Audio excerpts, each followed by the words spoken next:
Communicable diseases से लेकर के नॉन कम्युनिकेबल डिजीजेस की बात करें तो सभी में हम लोगों ने इन प्रॉब्लम्स को एड्रेस करने के लिए एक लंबी छलांग लगाई है।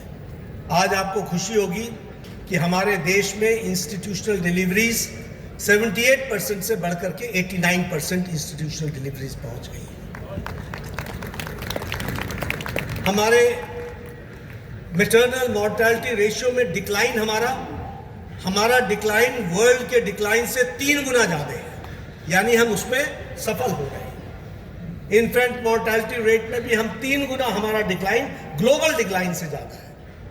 ट्यूबरक्लोसिस की अगर हम बात करें तो वर्ल्ड हेल्थ ऑर्गेनाइजेशन भी इस बात को मानता है कि हमारे यहाँ ट्यूबरक्लोसिस की नोटिफिकेशन भी बढ़ी, यानी केसेस भी हमने ज़्यादा डिटेक्ट किए, लेकिन डिक्लाइन भी हमारे यहाँ 3 गुना ज़्यादा है जो वर्ल्ड डिक्लाइन से, दुगना ज़्यादा है जो वर्ल्ड डिक्लाइन से। मलेरिया में हम 0.6% में पहुँच गए हैं, जबकि हमारा 1/6 ऑफ द पॉपुलेशन है।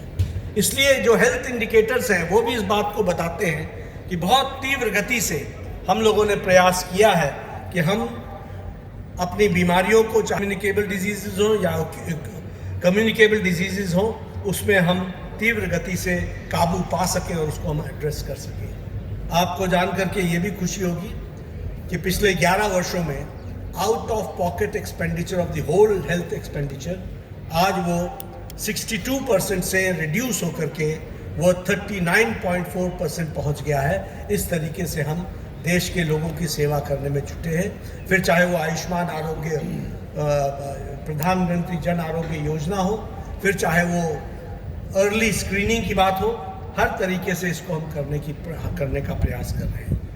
आप सबसे मेरा एक ही निवेदन है, आज जब हम दुनिया के सबसे बड़े युवा देश हैं तो हमारे लिए यह भी आवश्यक है कि हम दुनिया की सबसे बड़ी आबादी वाले देश भी हैं और मदर ऑफ डेमोक्रेसी है। इसमें आपके सामने जो चैलेंज है वो चैलेंज ये है कि you have to address the quantity also and you have to maintain the quality also, that we have to work.